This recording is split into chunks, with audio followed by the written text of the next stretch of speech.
Donc une petite vidéo pour vous montrer comment est-ce qu'on anime une texture sous 3ds Max. Alors tout d'abord, on aura besoin de deux images de notre personnage. Donc on va animer la tête du personnage. Donc on va avoir deux images du personnage. Une première que j'ai appelée face énervée, une deuxième que j'ai appelée face content. Et donc sur notre modèle 3D, nous avons ici le modèle 3D précédent avec le personnage et son visage. Donc ce qu'on avait fait au cours des textures précédentes, on avait mis donc sur le visage deux matériaux, un matériau pour l'extérieur de la zone texturée et un matériau texturé.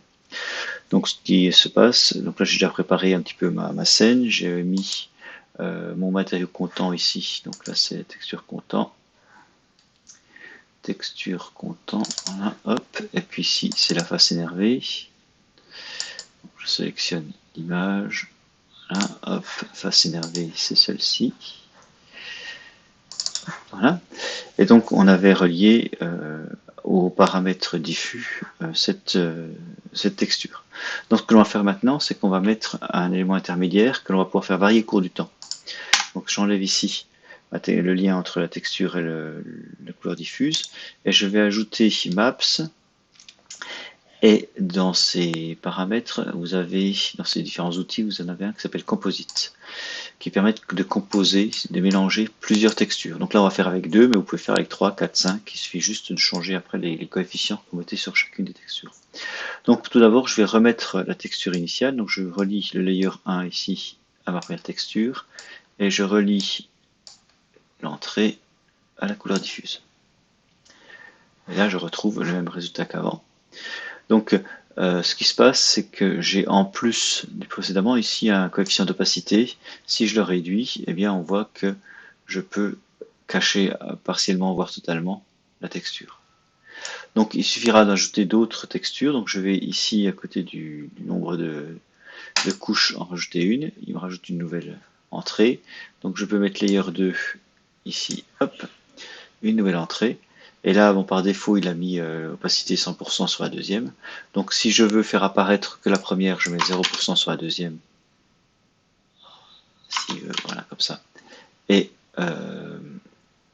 pardon, 0% sur la deuxième et 100% sur la première.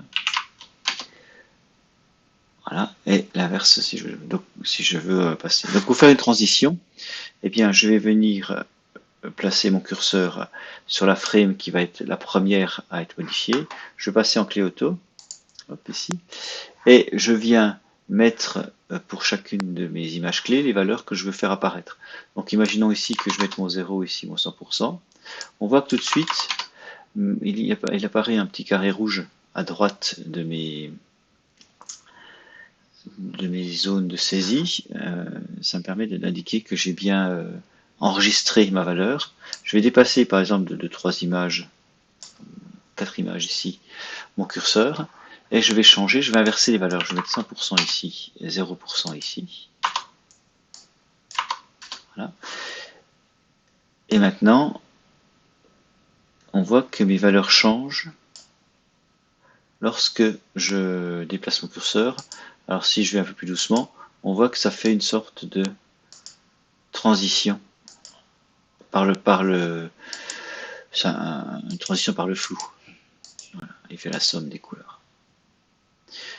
Alors c'est vrai que ce qui est un peu problématique avec cette méthode-là, c'est que ça a tendance à devenir un petit peu opaque pendant la transition. Alors si vous voulez juste faire une transition très rapide sur une slide, ça ne se verra pas. C'est vrai que si vous avez plusieurs slides de transition, plusieurs images de transition, ça peut être un peu problématique. Donc moi ce que je vous conseille pour ces transitions-là, c'est de les faire sur une seule image. Hein, c'est-à-dire que, alors si je sélectionne la tête pour avoir les petites images, voilà, mettre sur la 30 par exemple le premier, sur la 31 le deuxième, ce qui fait qu'en une image, il passe d'un des matériaux à l'autre. C'est plus pratique. Donc si vous avez besoin de plus d'images, eh bien, vous ajoutez des nouveaux layers avec de nouvelles images. Voilà, c'est aussi simple que ça. Après on referme, on remonte le clé auto et on peut continuer les animations.